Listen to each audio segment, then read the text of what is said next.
All right.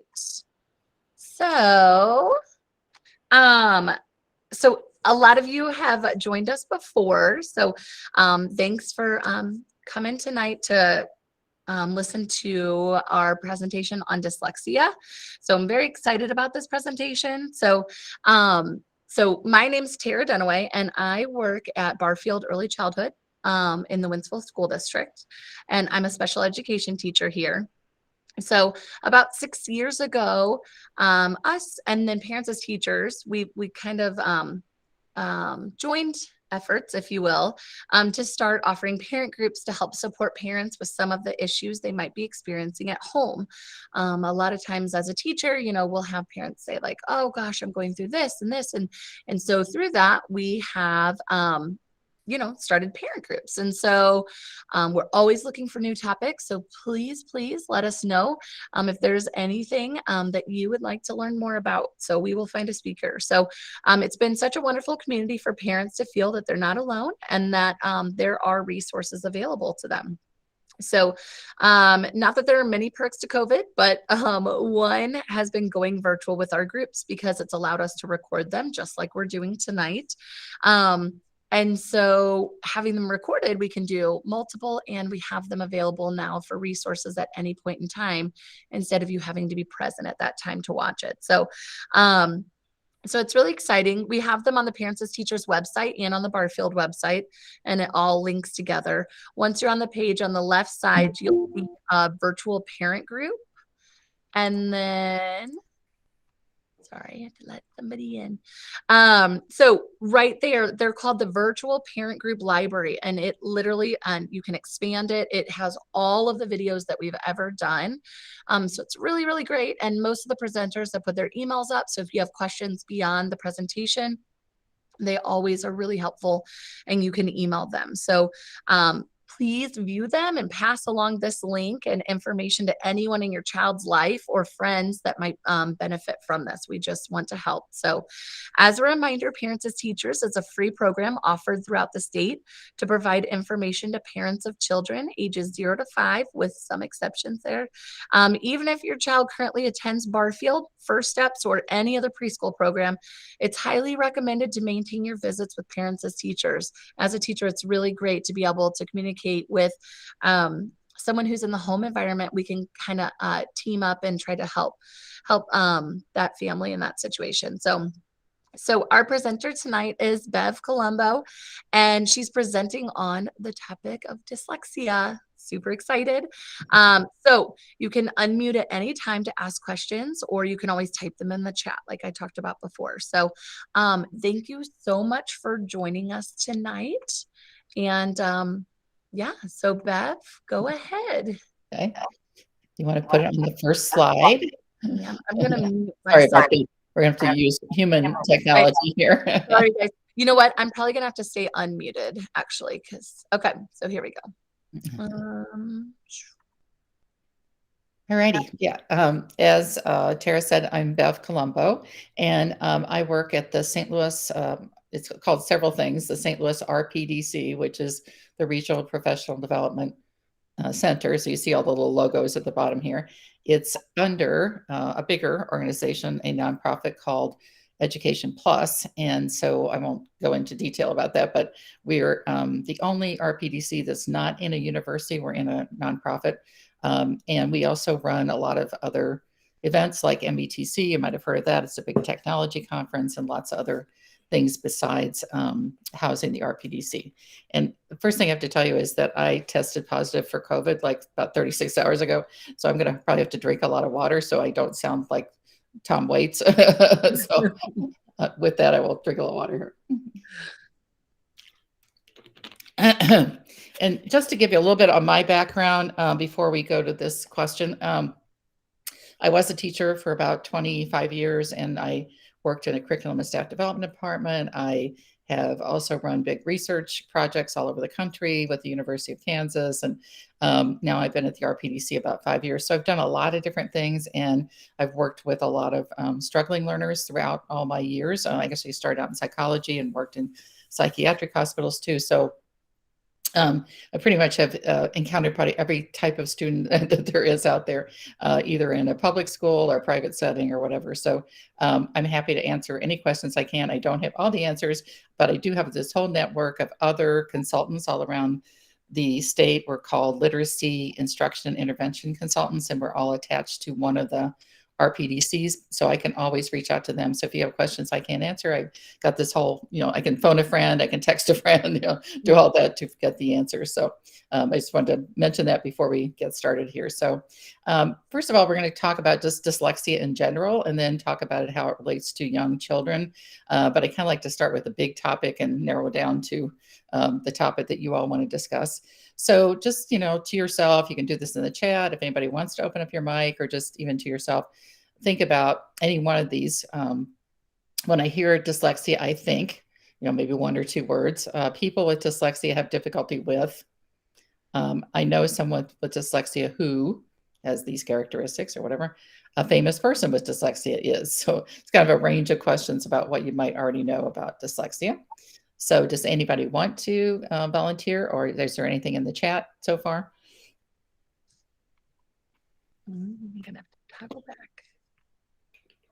Oh, sorry.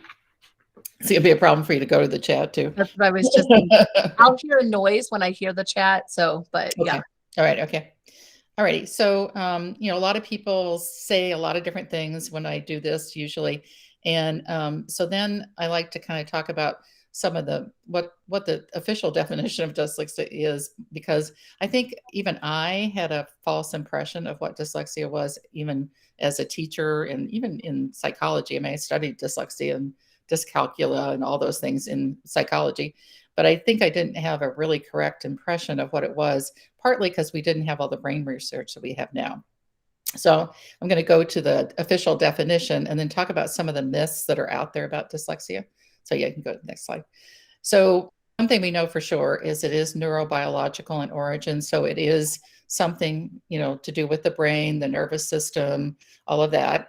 It's not, something that just could be caused by environmental factors or something like that. It's, definitely something you're born with, and it's just a, sort of a different kind of brain structure than other people have. And how that plays out is that a lot of people have difficulties with word recognition. So they have a lot hard time recognizing words, letters, reading words. And then poor spelling and decoding problems are, a result also later on. If you can't figure out, what the letter is, you can't figure out what the sound is that goes with the letter, you're going to have trouble later with spelling and all of that. And then the big thing that's different than what I thought is that it really has a lot to do with what's called the phonological component of language. So I always think of phone like telephone, like I got my cell phone here. So I'm thinking like, what's phone mean? It has to do with sound, right? Or phonograph. So phonological just means something to do with the sound system. And so what we know now from brain research and lots of other research is that that's the primary characteristic of someone with dyslexia, is they just have trouble with that whole sound symbol system. They may not even process the sounds correctly, or if they do, they can't connect them to the letters, or there's just lots of different things that can happen. And then the other big thing, I think, and I taught older kids quite a bit in my career. So I taught middle school and high school. I taught elementary too, but later on I taught middle school and high school. And one of the things that I saw was that these kids were very bright. They had, obviously had a good IQ. They, were smart. When you talked to them, you didn't think they had any problems at all. And it was really only when you looked at their reading and their writing, and maybe sometimes math, but more often reading and writing and something to do with language, is that you would go, wow, I didn't know, I didn't expect that. So this, part says that difficulties are often unexpected in relationship to other cognitive abilities. And also if you're giving good instruction. So if these kids, have the best teacher in the world, and they have good language and everything else, they're still having trouble learning to read, or learning to write. So that's really how I kind of figured out that, and I have a friend of mine who helped me. She's actually works at our RPDC also with this presentation, as a speech and language therapist. And she was talking about that a lot of times when she does private therapy with kids, her husband will say, I don't understand why you're working with that student. He seems fine to me. So he's listening to his conversation, to what they're doing, and he can't tell that there's anything that's going on with the student. And then she'll say, well, you should hear him read, or you should see his writing or something. And he's shocked when he sees that. So that's, to me, a really big sign, is that everything else seems fine. It's just the main problems are in the reading and writing realm usually.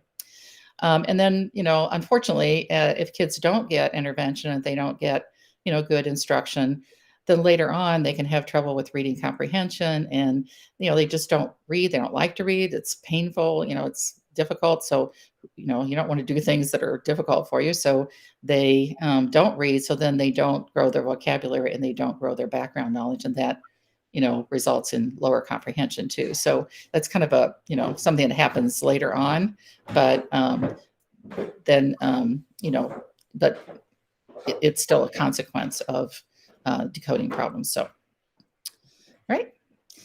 And so another way to put it is, if you think about what dyslexia means, dys means difficulty and lexia means language.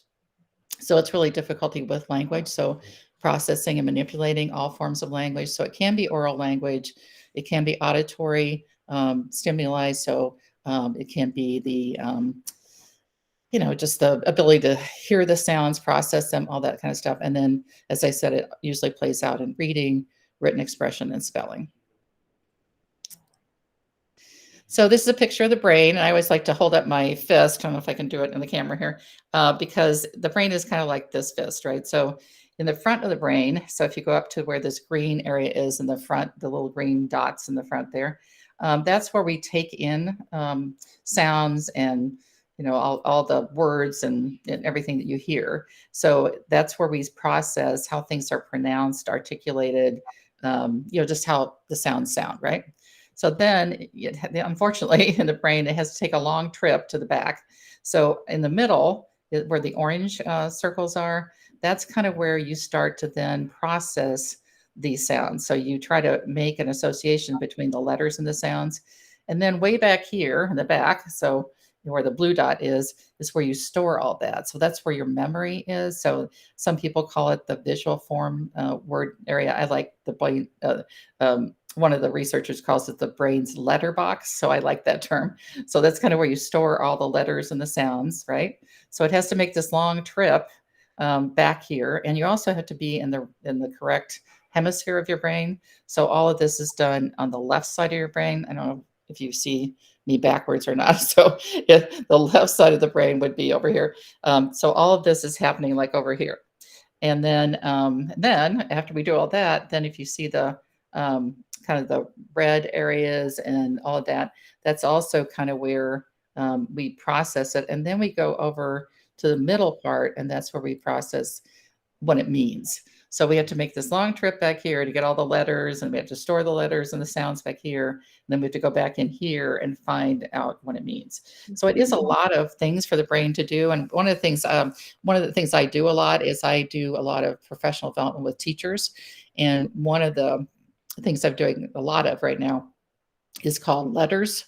So it's LETRS. It's misspelled, but it's a professional development for teachers. And we talk about that the brain is really not meant to learn to read. It's not a natural thing. We're really meant to learn to speak and talk and communicate that way. So if you think about it, for many, whatever you believe about history, thousands of years, people didn't read. And it's really only been, in a certain time period that we've learned to read. So it's not a natural thing. And so it is, it's kind of amazing. I think it's a miracle that we all learn to read.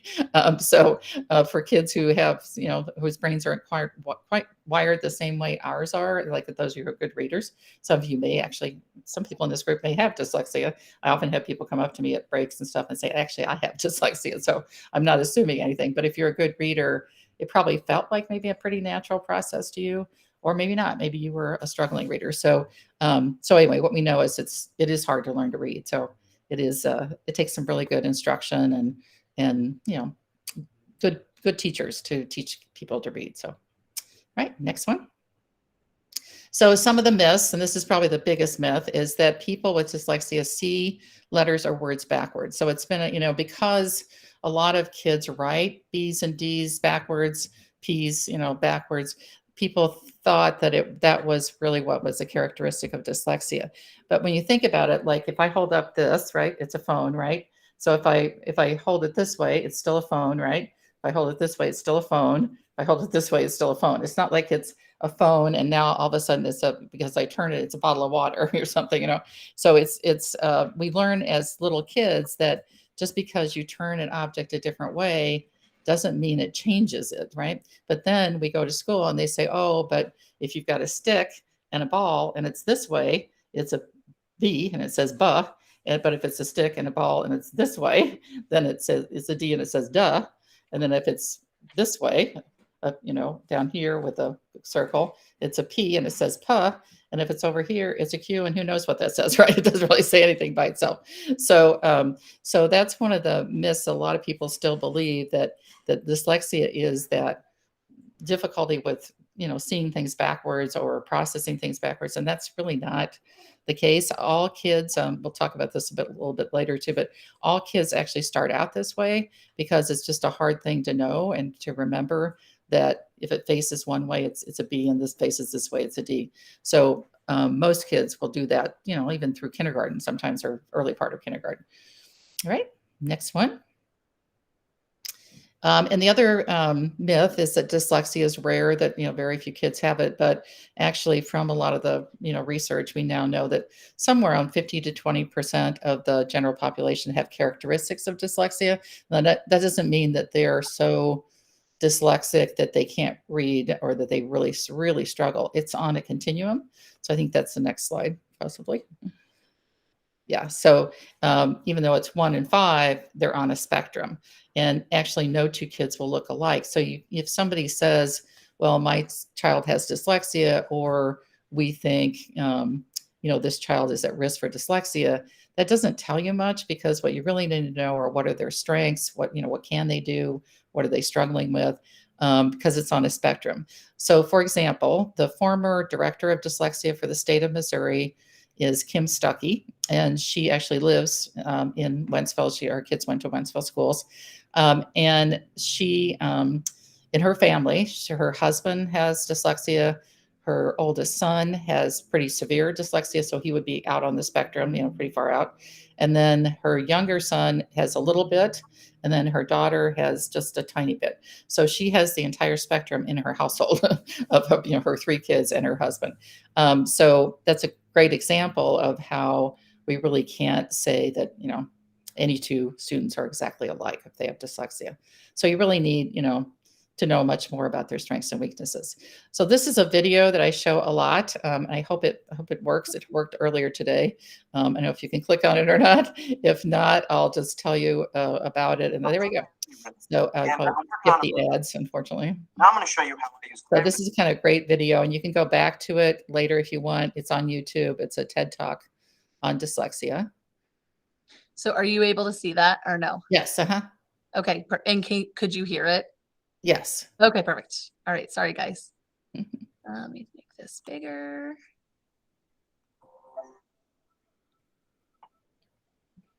I don't hear anything now, though, unfortunately. You don't hear anything? So there should be some music at least playing.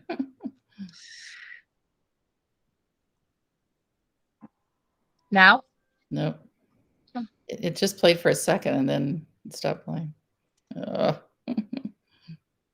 shoot. Well, fortunately, you can't watch it later, but, and I'm going to cover quite a bit of what's in it. But okay, I'm so sorry. Well, that's okay, really. Like I said, I've had this problem with Google Meet every time I've used it, so that's why I'm like, goodness. Okay. Right. So it's called What is Dyslexia? And so it kind of goes over some of the myths too. And it, similar kinds of things that I've just talked about. But it also does it, if you can see all the brains on there, it kind of shows how different brains look different. And so what they're using is MRIs. So if you've ever had a had to go in for an MRI of any kind, when we do the brain, they can actually see the different parts of the brain light up. And there's actually now dynamic MRIs. So you can actually give the person a task, like read something, and you can see how their brain lights up. So the brain research is like amazing now, is what we can do. But anyway, it shows kind of what, that here's all these people with dyslexia, but look at how different their brains are. So anyway, it's a short video, but it's really good. So you can And enjoy TED Talks are always amazing. So Yeah, I don't know if you yeah. guys watch TED Talks, but I Uh-huh. would definitely watch it because they're Yeah, always incredible. this is a really good one. It's pretty short too. So Okay. well, luckily I put most of this in here. So so when we are talking about brain research, as I said, it kind of looks like your fist here. So if you're not impaired, so if your brain is functioning well for reading, and all of our brains work well for different things. So I know my dad. One of my favorite stories about my dad was a farmer, and they were poor, and they got flooded out in the Missouri River bottom all the time, and so we moved to Kansas City, and he had to take a job in construction and all that. So he only went to school after harvest and before planting, which is what, 4 or 5 months a year, and he only went to sixth grade. So he didn't have much such education, but he also, I think, had dyslexia. I'm pretty sure now, or some kind of learning disability. So he came to me when I was about 6 years old, and he said, "So I don't understand how you can read all these words and spell all these words. You're so little." And I said, "I don't know." I mean, I was like 6. I didn't know what to tell him. But I said, "I think I sound them out." He said, "Well, that doesn't work for me." So he was a good example of the brain on the right there, the dyslexia brain, because what he was basically saying is, I can't hear the sounds, I can't process the sounds, I can't store the sounds. I mean, he didn't say it that way, but he just said it doesn't work for me. So what happens is that people with dyslexia get stuck up here. So in the front of the brain, they get stuck trying to process those sounds, trying to decode. And if you hear somebody who is a struggling reader, it sounds like they're struggling. It sounds like they're just trying to figure out every letter and every word, and it just sounds like they're struggling. So that's what we know. From brain research, is those are the areas that light up when you're doing well. If you're not impaired in any way, you all these areas light up. But if you're having trouble, you're going to stay in this front area all the time. So the good news is, the next slide, is that this is a kindergartner. So this is a student who is at risk. We don't know, when kids are really young, we don't know if they're really at risk for dyslexia or if there's something else going on. It's just we haven't advanced far enough that we can do an MRI and tell you if someone has dyslexia yet. But we can tell if the areas of the brain light up. So if you look at the top part, you're supposed to use the left side of your brain, right, to read. That's the part that does things that are kind of linear, they're kind of step by step, all that kind of stuff. The right side of your brain is kind of the creative side of your brain mostly. So you can see that this student has a lot of areas on the right side of the brain lighting up. You don't really want those to light up when you are trying to read. I mean, if you're trying to do art or music or something, yes, but not so much for reading. But they're trying to compensate by using the right side of their brain. So on the left side, you see there's very little going on over there, like, just a little tiny green area, just a little bit. And this is before they had intervention. So the good news is, in first grade, after they'd had an intervention program, and I've seen slides like this even after 3 months. So we want to get kids when they're young. So by first grade, you can see that now, areas are lighting up on the left side of the brain much more. So kind of in the front and the middle, and then even in the back. And it's a little bit less on the right side. So, the right side's still trying to help the left side, but at least it's a little less than it was before. So that's the good news. If we get kids young enough and we do good intervention with them, we can rewire the brain so that it actually does work well and they can learn to read fine. So we can go on to the next one. So just as a big picture thing, if you're looking at a student with dyslexia, and this is not talking about young children, but it's talking about just people in general, is that they're reading well below their level. So if they're in second or third grade, they're reading, at a kindergarten level, first grade level, they're kind of sometimes called what's called a non-reader, like they just don't even score high enough to score on a reading test. They're having difficulty processing and understanding spoken words sometimes. They have difficulty with similarities and differences in letters and words. So again, that BD thing or other letters that look similar, they're having a hard time distinguishing those. They learn new words slowly. They are having trouble sounding out words. So if it's a new word, they can't use what they've learned before to just sound it out. They have to almost struggle again one by one. And then eventually, like I said before, they're going to have trouble reading paragraphs and comprehending the text. Do you need to go let her in? Yeah, let her in. Sorry. So that's a good place to pause and just see, are there any questions like just generally? Because I'm going to get into young children in just a minute here. So any questions or comments so far? That was kind of the overview. I was just going to say one thing that's so interesting to me that because this is all dyslexia is, newer, and so as we're learning more about it, it's not newer, I'm sorry, but it's becoming we're more aware of it and seeing signs earlier and things like that. Right. So it's just been very interesting to hear like how it's not what it seemed like it was, like you said in the very beginning, it seemed like, oh, it's the flipping of the letters and things like that. But I thought one thing that was so interesting was learning how visual those kids are, and like they see things differently, and so it's not that they are not intelligent or Right. things like that. It's just different. Right. Yeah, and I didn't actually put in my strengths slide that I usually have in there, but about all the thinking out of the box, just thinking differently, creative. And you look at a lot of the famous people who have dyslexia. The guy who developed IKEA, has dyslexia, and if you think about how IKEA is organized and just also the instructions that come with it. There's no words in the instruction, it's all pictures. So he didn't benefit much from words, and he liked pictures, and he was kind of had that engineering kind of creative mind. And so a lot of what I have difficulty with at IKEA is actually a strength for him. So, Right. so I think there's, and there's a lot, of course, creative people, actors and musicians and all kinds of people who have dyslexia. And so they're just, using the right side of their brain a lot. And, not, just they've developed whole careers and, great achievements with. Yeah. It's incredible. Ashley said that dyslexia is very prevalent in Europe and is becoming more recognized in the US. Yeah. And I would say, just from, again, my original degrees in psychology, it wasn't that we didn't know about it here. I think it was people were afraid in schools. I mean, I was told that I couldn't use the D word. I could not Right. say dyslexia. And that was weird for me because I came out of psychology and I came out of psychiatric hospitals and stuff, and we could use all these words. They're part of the DSM 3, 4, whichever version we're on. So I was surprised by that when I got into education. But what I figured out is that we just didn't have the professionals in education to really diagnose it reliably, or we didn't have the credentials to diagnose it. So people were afraid to say it. So then what we said is the kids have a learning disability instead.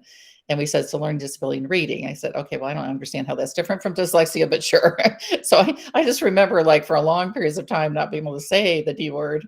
And then now, for whatever reason, we've decided it's okay to say it and it's okay to talk about it. So I'm glad that we've come to this stage. So I think it's, it feels like probably it's more recognized here, but I think there were a lot of us that, and Texas was always way ahead. Like Texas has always had dyslexia intervention. They've always called it dyslexia. So interesting that certain states too were, it was much more well known. So yeah.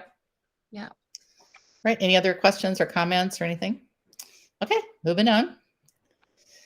So now we're going to get into like young kids. So in elementary school, and I know some of you have older kids and they're not, they're not like 2 or 3, they're maybe 6 or something. What we see a lot is, and even in ages 2, 3, 4, you'll see sometimes delayed speech. So these kids don't learn to talk as soon as other kids do. And there are reasons why, some kids don't learn to talk. Like if they're the youngest child in the family and there's 4 other kids, they'll talk for them, or, there's all kinds of reasons why kids have delayed speech. It doesn't mean that they're at risk for dyslexia, but we do see a connection a lot of times. So I have friend whose daughter didn't speak at all when she was 2, and she did a lot of the grunting and pointing and, like hand motions and things like that. And it did turn out eventually that she was diagnosed with a learning disability. But I said, you need to, just see how she develops and see how her speech develops, and maybe get her some intervention for speech and language. But that doesn't mean she's going to have trouble later on. It turned out in her case she did, but there are other kids who don't. So you can't. None of these are things that you can say, oh my gosh, my student, my child does this, so therefore they must be at risk for dyslexia. So it's a whole bunch of characteristics usually. And then mixing up sounds and syllables, sometimes directionality, although I've seen, I have friends who still have this problem. They can't figure out left and right, so they still do the L's. I don't know how that helps you, but it helps them. So they somehow this is L to them, so this is left. So they have to almost hold up their hands to say if something's left or not. And they don't have dyslexia, so it's something else that they have. So again, this can be a sign of something else too, but sometimes directionality is a problem. Sometimes late establishing whether they want to use their right or left hand or not. But again, that doesn't mean it has to be. Tying shoes, I think this is kind of funny now because do people even tie their shoes anymore? But using Velcro. And we also don't tell time a lot anymore using clock faces. We use, our phones or whatever. So some of these things, it's not a big a problem anymore. But rhyming, spelling, trouble following directions, multi-step directions, learning a new word, even if you've taught them the word several times, retrieving that word, getting that word back out again, memorizing. Those are all things that are pretty reliable signs of characteristics of dyslexia. All right, next one.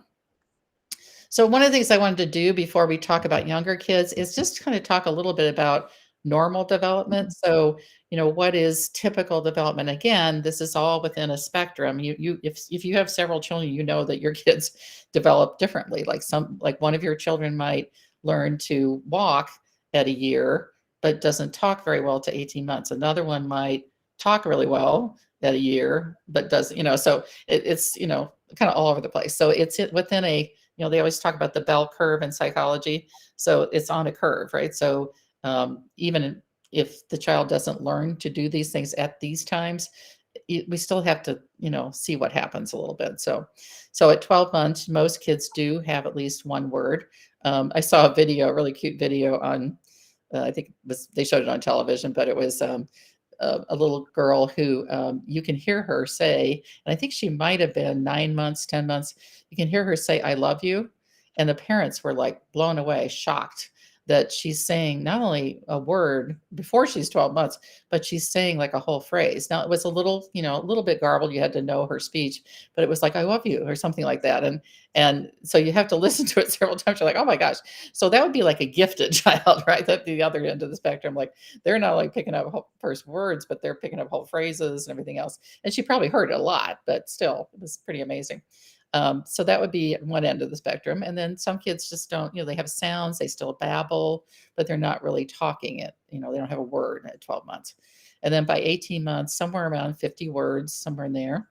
And Terry, you'll have to tell me if you see this in your experience too in early childhood. About 2 years, somewhere to 200 to 300 words. And at 3 years, we're getting more up to like 1,000, and then 5 years, a couple of thousand. Is that kind of what you see? You also deal with kids who have special needs, so you may not see this. I do, yeah. So I would think that mine are a little bit skewed what I Mhm. see. But at the same time, they're also, I mean, it's just come out where they're changing like the norms and Mhm. developmental milestones and things like Mhm. that. But this is what I'm used to seeing Yeah, as our typical what a neurotypical child yeah, usually presents with. yeah. Okay. All right, next one. And then same thing with sentence development, that at 2 years, a lot of kids will start putting words together in short phrases. So, mommy cookie or, so, something that they want usually or something like that. So they'll start to do at least, 2 or 3 word phrases. And then by 3 years old, maybe it's more like 3 to 6 word phrases. And then they start using word endings like, before they might say go car or something like that. And then later they're, able to add the ing to that. So going, going to store, or something like that. So they can start adding some of those endings. And then at 4 years old, they start to string, quite a few words together and combine sentences. And then 5 years old, it gets more grammatically correct. So they're starting to talk, a little bit more closer to what an adult would say in a conversation. So again, that's typical development.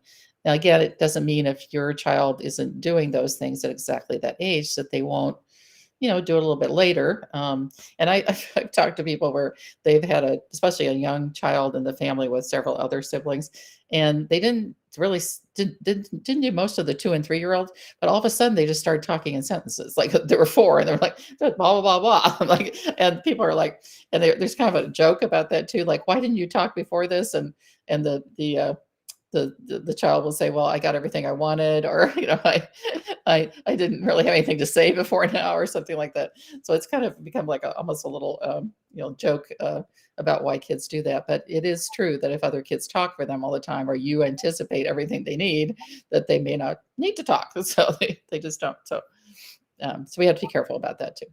And then the same thing with story development. So at 2 to 3 years, they call it a heap story. So basically, they just give you a bunch of stuff. And so they might have some words like names or like I or something in their sentence. So it might be something like Peter in a garden. I like carrots. My shoe came off. So it may not be related to each other. It's like things they remember. This is like Peter Cottontail, if you remember that old story. And so there, Peter Cottontail goes into Mr. McGregor's garden. And so this is, what the student is able to say about the story. So it's not, very related to each other, that kind of thing. But then at 3 years old, they maybe can tell more of the story in a sequence. So Peter is in the garden, he eats carrots, his shoe came out, or him shoe, if they don't know the correct pronoun form, him shoe came off. So now we've got more of like, a sequence, at least 3 things that happen.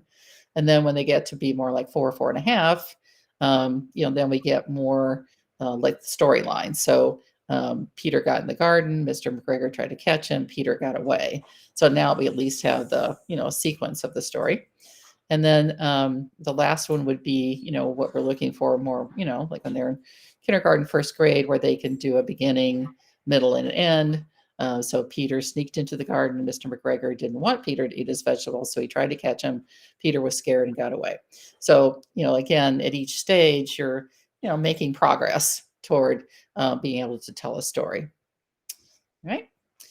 And then this is the phonological part. So I mentioned before that I always think of, when I think of phonological, I think of phone, telephone, phonograph, phono, whatever.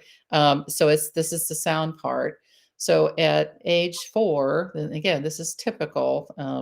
These are just, kind of developmental ranges. They would respond to rhyme, and alliteration means the same sound in a sentence. So silly, Sam, sat, sadly, so each word starts with the same letter. So they respond to that. So books that have a lot of that rhyming and alliteration in it. Of course, now we've got phone calls coming in, and hurry, get the phone. Get it off of here. Thank you. So anyway, so storybooks or nursery rhymes that have that would, they would respond to that. And then at age 5, they would actually be able to recognize the words that do rhyme. So which of these 2 words rhyme? Stare, steal, chair. So they would know stare and chair are the rhyming words, and steal is not the rhyming word. So it's sort of that which of these doesn't belong. It used to be in Sesame Street a lot, which of these is not like the other. And then they also can, maybe finish a rhyme. So hickory, dickory, dock, the mouse went up the, and they can say clock. And then later they're able to figure out syllables in words. So truck, they clap truck, it has 1 syllable. If we clap airplane, airplane has 2 syllables, that kind of thing. They can figure that out. And then they can, maybe later when they're 5, they can match the same sound. So do Mary and Martha start with the same sound? Do, mop and magic start with the same sound? So you give them different words, and do they know that those start with the same sound? Right. Next one. I was gonna say with this, because this is something that I see my kiddos struggle with, right at this age is when we start seeing like, oh, okay. Mhm. And so those are great like exercises, if you will. But as you're driving and riding in the car Yeah, with your kiddo, it's just the easiest time because you have their attention. They can't go anywhere, so right, nice right. to play games like that while you're Mhm, driving and mhm. work on the rhyming and work on clapping out syllables and stuff like that. So just a Yep. little plug because that is something I see a whole lot at this age. Yeah, and the other thing, I thought of one day, I do scrapbooking with a bunch of people, and a lot of them were teachers before, and they are doing ABC books. So I don't know if you're into scrapbooking, it's probably an old person's thing, but what they do is on the 2-page kind of scrapbook, they put a capital A on one side and a little a on the other, and then on the pages are pictures from their own life that have that sound in it. So it could be the beginning sound, it could be the sound in the word, something like that. But one of them started doing alliteration. So they call their her husband, their grandfather Padu. I don't know where they came from, but it's like Papa or something Padu. And so she'll have a series of words in there. And so Padu played something, something, all starting with a P sound. And so they started in their family doing that with each other, and they would come like to dinner and try to figure out if they could do a whole bunch of words in a row that all started with the same sound. So, she got like 8 grandchildren. So they're all like hearing all this all the time. And so even just stuff like that. I mean, I thought, the ABC book I thought was brilliant, but then she added like I said, the repeated sound, first sound. So, their kids, our grandchildren are really responding to all of that. And it's all just, for fun. It's like playing around and things like that. So sort of at mid 5 years old, so about 5.5, they maybe at that point can also kind of figure out sequences of letters, and they not necessarily with the letters, but with colored blocks or we use like these little circles, these little chips. You may have seen your kids use some of these, and you put them in the boxes to show how many sounds there are. So doing things like that. And then if a word starts with something and then it ends with something, can they also figure that out? So if a word is thumb, can they figure out the first part is can't really say that very loud, but anyway. And then the last part is and they put it together and say thumb. So some of those kinds of activities. Can they figure out the first sound in a word? All of that. So it just keeps going up and up and up. And so if you kind of look at this chart, I kind of made it go to at least about, almost 7 years old. These are some of the things that, um, kids are should be able to do at these different ages, give or take, a few months or whatever. And so if kids are having trouble with a lot of these, we have a lot of little, they're called screening tests, where we would do these things with kids. So we would say, okay, say cowboy, now say cowboy, but don't say cow. And they're supposed to say boy. So if you do a lot of those little activities with kids, you can start to see if they're really having trouble with these different skills at different levels. So, all right. So, one of the people that's really done a ton of brain research, I got to see her. We got to go to a conference. It's called Plain Talk Reading, and so it's all about reading development.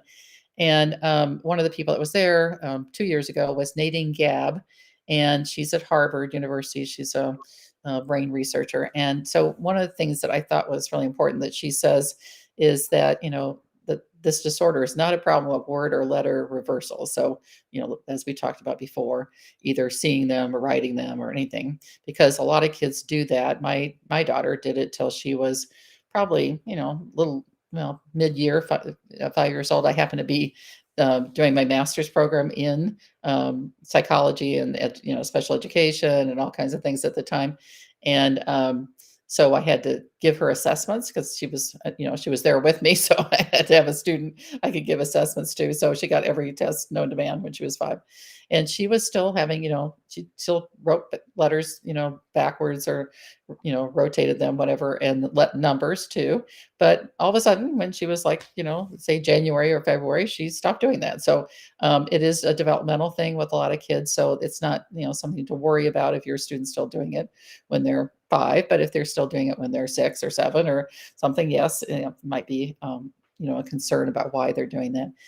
But what they found instead is that when they look at the brain under MRIs, that there is a difference in the white and gray matter of people who have dyslexia, and it's particularly if they have a family history of dyslexia. So when they did family history and all that, they found that the people who reported in the family that people had trouble reading, that those kids had less white matter in certain areas of the brain. And the other brain research that we heard that was really good, it's a French brain researcher.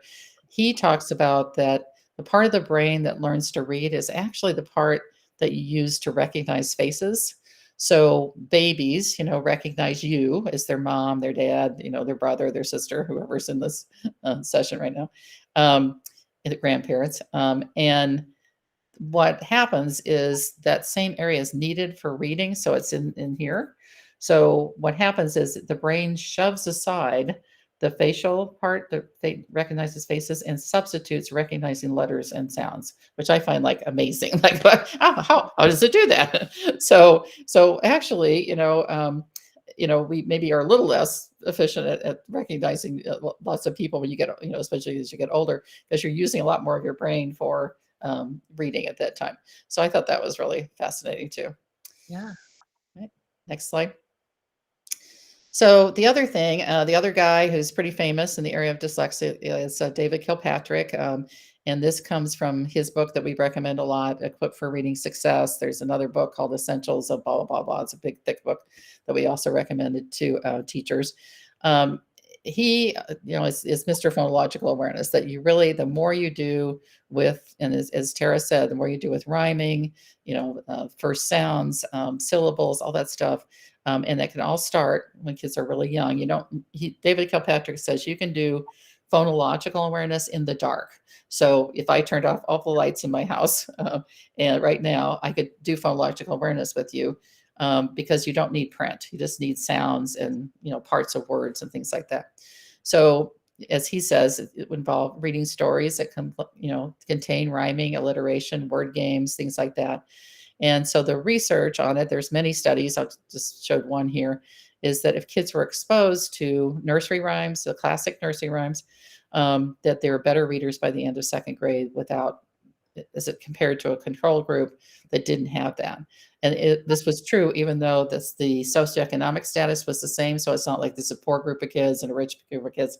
They were the same. It's just the only difference was that they got a lot of exposure to rhyming and alliteration, phonological awareness. So just shows how important it is for sure.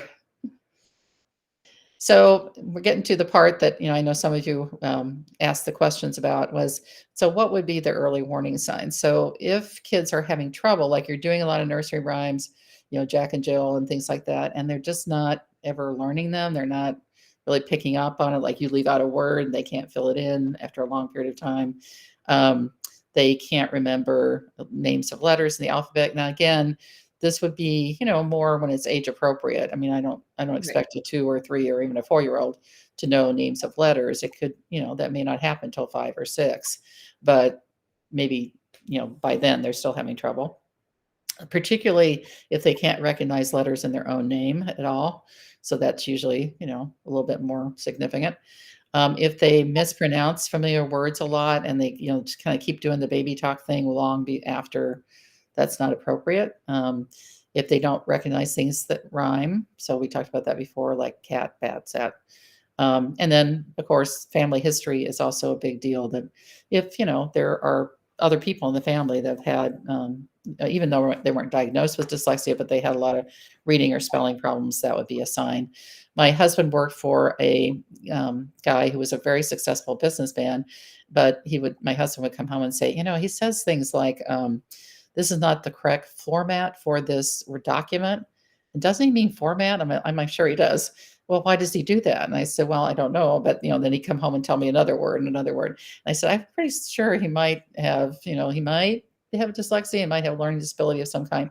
And lo and behold, they asked me to go to dinner with them and talk about their son, who does have a learning disability. And it turned out there was the connection between dad and him. But, the dad had never been diagnosed. He got by in school, partly because he was very charming and good looking and all that. So he got people to write his papers for him, all those things that people do to get through school. But he's very smart and he's a great businessman. He just has a lot of trouble with that kind of thing. So it turned out his son was similar. We get a lot of like my child doesn't know their letters, and and so parents get really upset and nervous about that kind of stuff, and so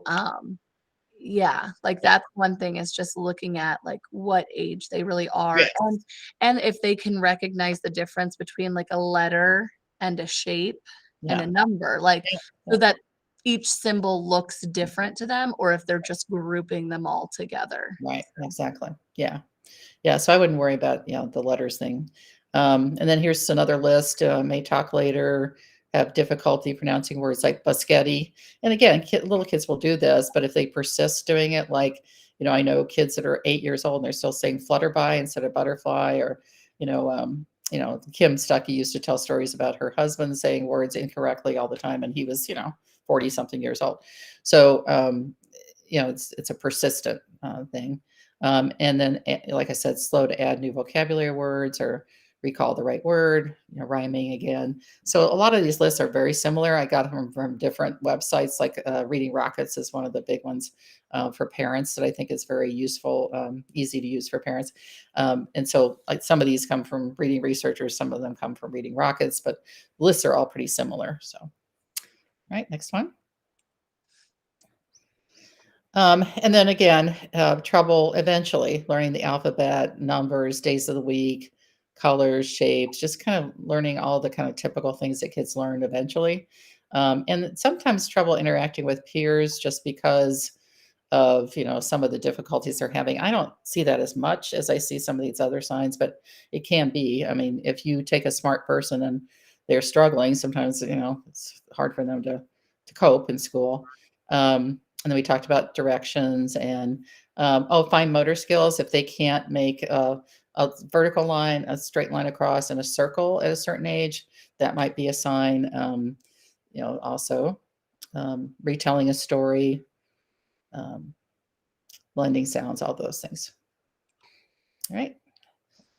So I think the big takeaway is that reading difficulties occur on a continuum, and we don't always know exactly why. It can be that the student just didn't get very good instruction, or no instruction. So that can be a reason too. And then there are kids who are diagnosed with a reading-related disability, dyslexia, or just a learning disability in reading or writing. But there's even a bigger group that, they just need some reading assistance. They don't need to be diagnosed. And I think that is something that I know Kim Stuckey talks to parents about all the time, being the parent of kids with dyslexia, that, sometimes the diagnosis doesn't help that much. It's really that you need somebody who knows how to teach them and intervene with them, and, regardless of whether they ever get diagnosed or not. So, right. I think this is almost the last slide here. So, as far as your role in this, if you just kind of know generally what developmental milestones are and what's, an expectation for the age and grade, and just are aware of how your child's doing and develop, arrange that. And again, can't really compare your own children even, because they are all probably following a little bit different developmental path.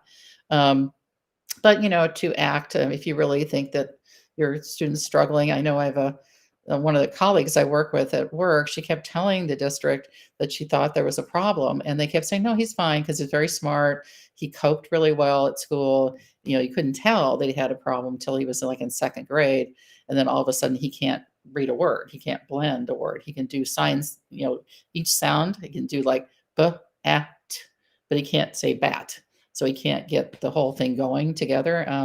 So she was right. And so she just kept persisting. And finally, they got some help for him. But, she felt like he should have gotten help a year before that. So sometimes you have to just, kind of keep persisting.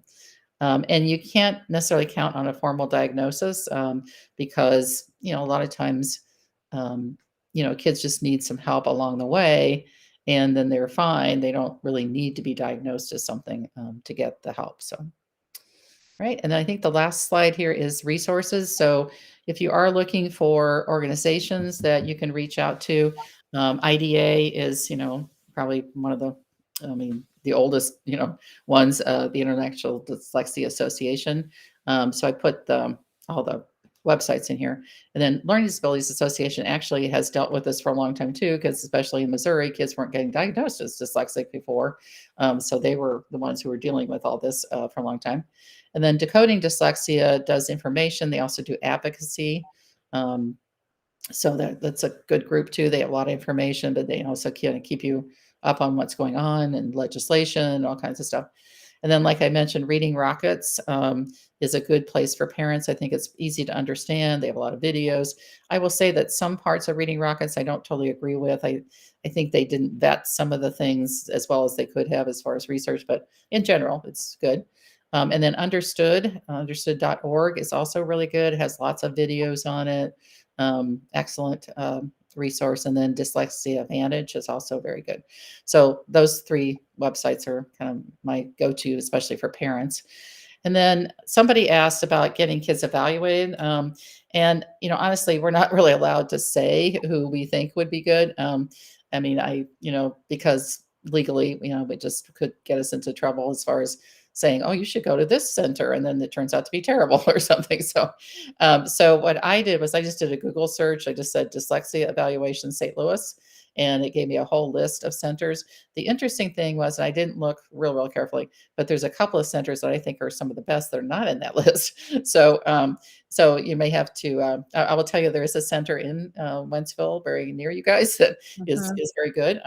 But also you have to think about costs, like UMSL, University of Missouri St. Louis has a free or sliding scale service, but there's a long waiting line, of course, for that. And so it just depends on, what you're looking for and all that. But I would say, as far as what to look for for an evaluator, make sure they have the credentials to be, evaluating kids. They have a, master's degree in counseling or license to do evaluations, and also hopefully some experience with kids with dyslexia, that kind of thing.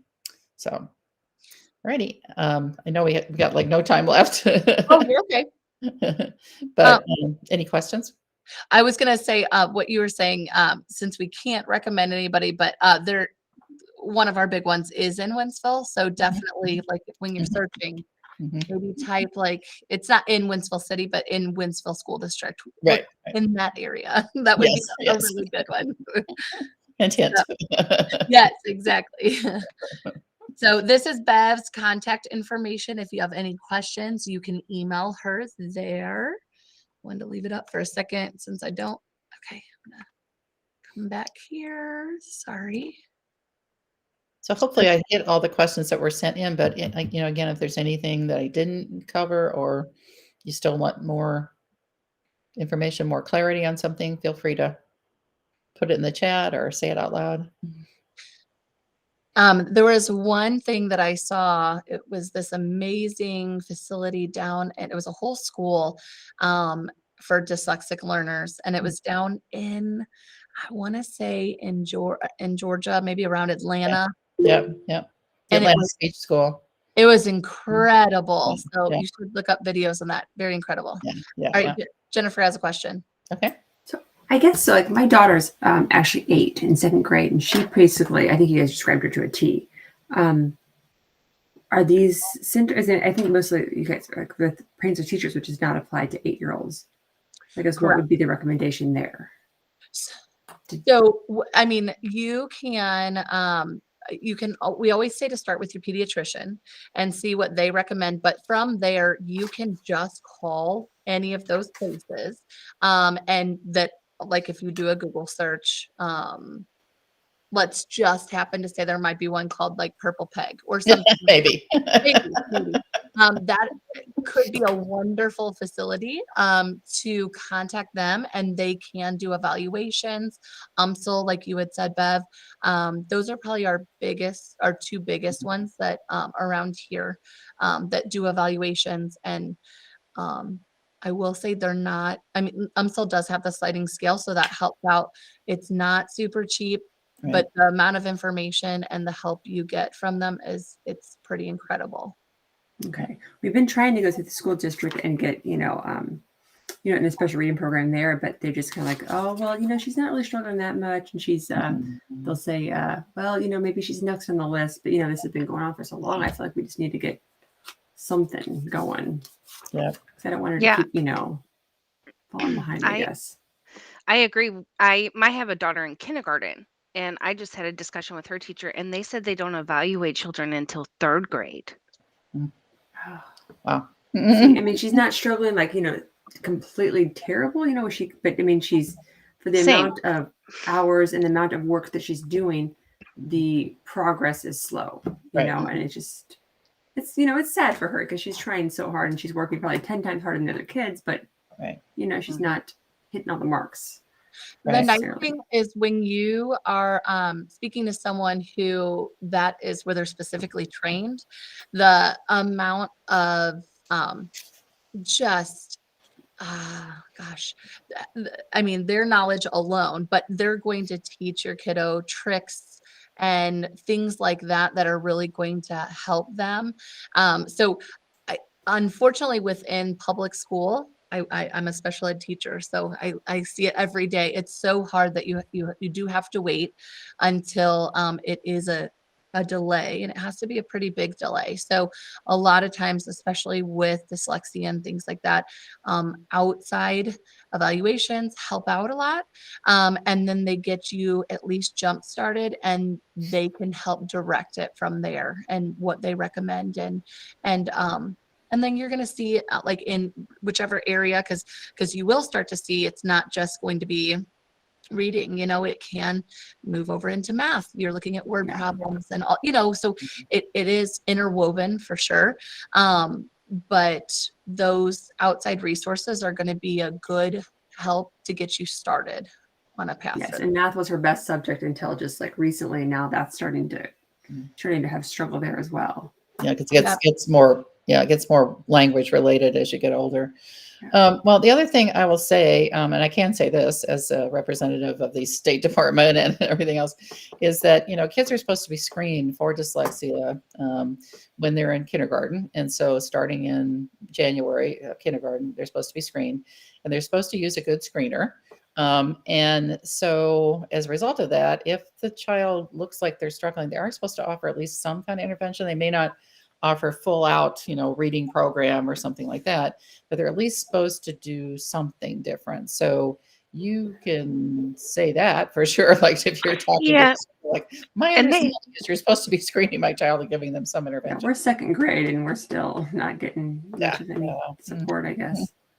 Yeah, we're in a reading intervention, but to me, they're not trying to keep her on the same level as like what they're doing in class. I feel like they're still pretty far behind. I don't know. Yeah. It's hard. Yeah, it is very hard. Well, and the problem is, let's say you don't start intervening until end of 1st grade, they are going to be behind for a while because it's going to take them a while to catch up, with other kids. So there is going to be that, but eventually they'll get there. It's just that it'll be a little slower than other kids because they just haven't, they've spent a period of time where they weren't reading, so now we got to catch them up. So I get that part, but so there should be something.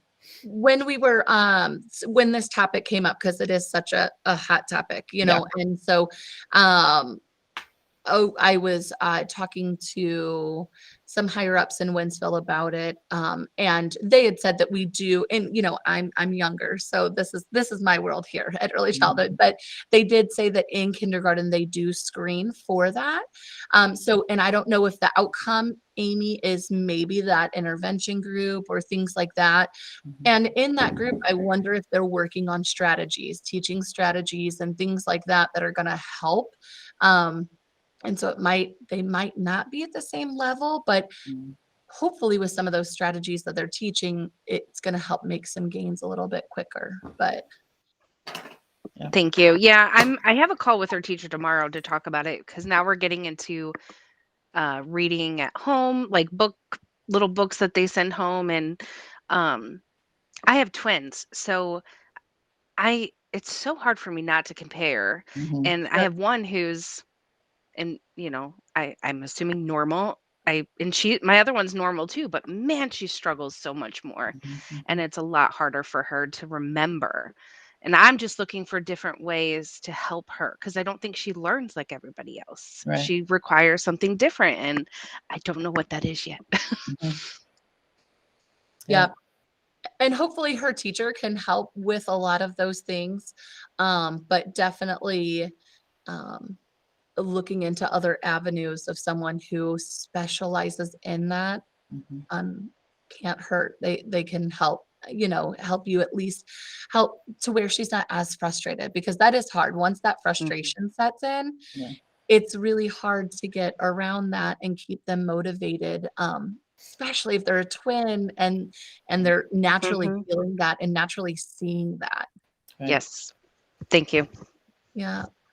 Oh, will anything change inside the school district if our children or our child is diagnosed with dyslexia? If we go out to an outside source, even if they're already in a reading intervention program, like, will it change the dynamic of what they're doing with them in school every day? Or it's just going to be us having to do something externally, going via the dyslexic services outside of school district?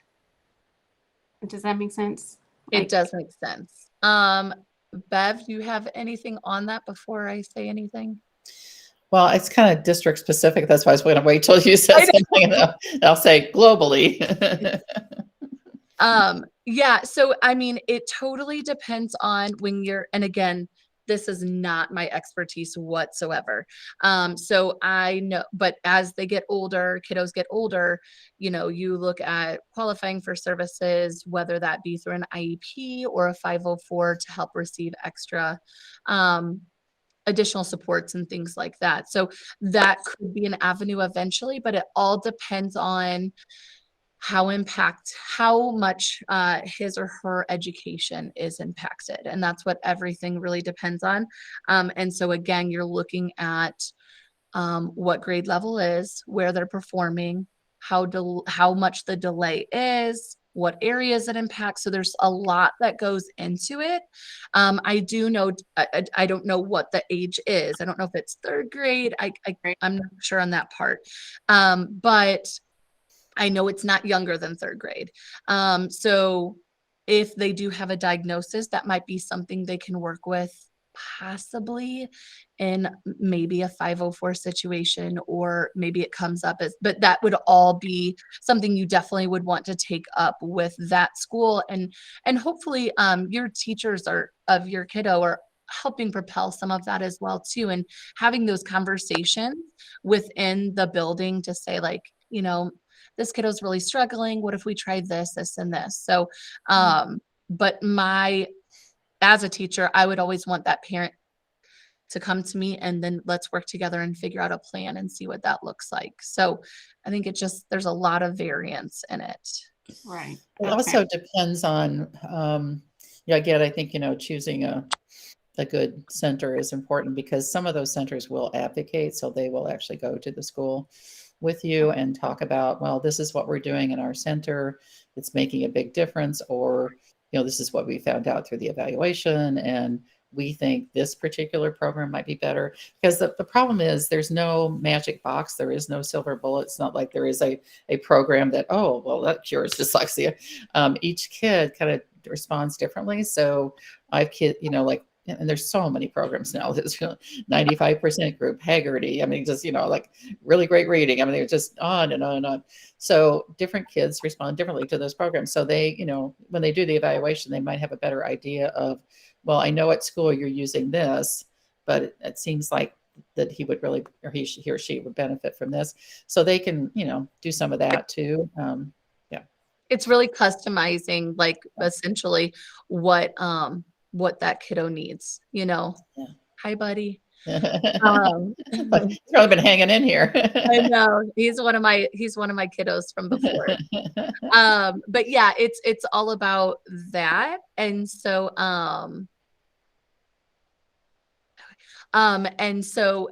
yeah, I would say the best bet is for sure to talk to the school. Laura said, I work in a neighboring district and just wanted to add that a diagnosis would not be required to qualify for a specific learning disability in reading, nor should it be required for qualifying for a 504. They said it depends more on the impact and what impairments are noted. Thank you so much. Yeah, I agree with that. Thank you. Right. So does anybody else have any questions? Okay, awesome. Well, guys, thank you so much for joining us tonight. Bev, I'm so sorry you're sick, but I'm so thankful you were able to present tonight still. So thank you so much. All right. Well, Thank you. Thank you. All right. Thanks, guys. Bye-bye. Bye. Thank you. Good night. Tell her thank you, guys. Thank you. Bye. Bye, guys. Such a good student.